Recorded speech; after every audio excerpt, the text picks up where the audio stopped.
जानिए, गीले कपड़ों में क्यों करनी चाहिए धार्मिक स्थलों की परिक्रमा। कभी आपने सोचा है कि प्राचीन मंदिरों में कुआं या कोई जलाशय क्यों होता है? कभी इस बात पर विचार किया है कि हम परिक्रमा क्यों लगाते हैं और यह परिक्रमा एक खास दिशा में ही क्यों होती है? जी हाँ, इन सब के पीछे वैज्ञानिक कारण हैं। प्रदक्षिणा का अर्थ है परिक्रमा करना। उत्तरी गोलार्ध में प्रदक्षिणा घड़ी की सुई की दिशा में यानी क्लॉकवाइज की जाती है। इस धरती के उत्तरी गोलार्ध में यह एक स्वाभाविक प्रक्रिया है। अगर आप गौर से देखें तो नल की टोंटी खोलने पर पानी हमेशा घड़ी की सुई की दिशा में मुड़कर बाहर गिरेगा।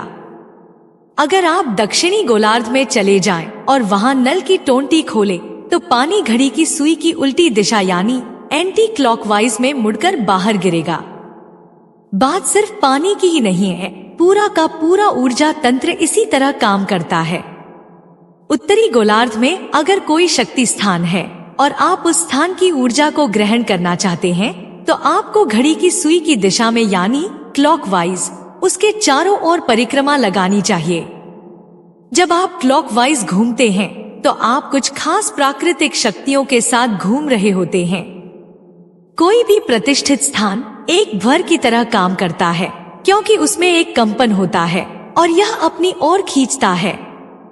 दोनों ही तरीकों से ईश्वरीय शक्ति और हमारे अंतरात्मा के बीच एक संपर्क स्थापित होता है। घड़ी की सुई की दिशा में किसी प्रतिष्ठित स्थान की परिक्रमा करना इस संभावना को ग्रहण करने का सबसे आसान तरीका है। खास तौर से भूमध्य रेखा से 33 डिग्री अक्षांश तक यह संभावना काफी तीव्र होती है क्योंकि यही वह जगह है जहां आपको अधिकतम फायदा मिल सकता है।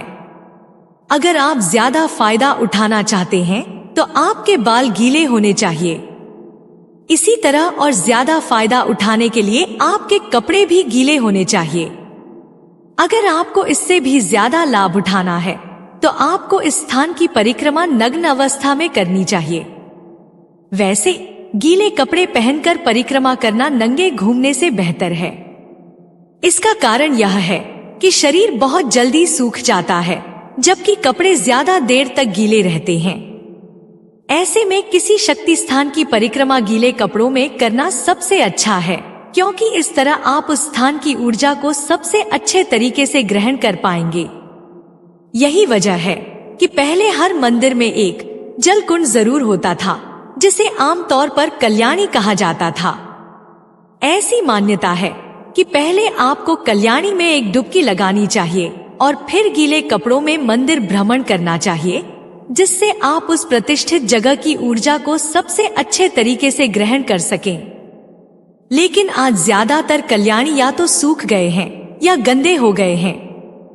इसी के चलते यह प्रथा कम हो गई है। किंतु आज भी कई लोग ऐसे हैं जो गीले कपड़े के साथ ही परिक्रमा करते हैं। ऐसी ही जानकारियों के लिए बने रहिए हमारे चैनल पर। चैनल को सब्सक्राइब करके बेल की घंटी को दबा दीजिए, इससे हमारे वीडियो का नोटिफिकेशन आपको सबसे पहले मिलता है। वीडियो अच्छी लगे तो प्लीज लाइक करके दोस्तों के साथ शेयर कीजिए। कमेंट बॉक्स में अपने विचार भी जरूर लिखिए, इससे हमें प्रोत्साहन मिलता है। धन्यवाद।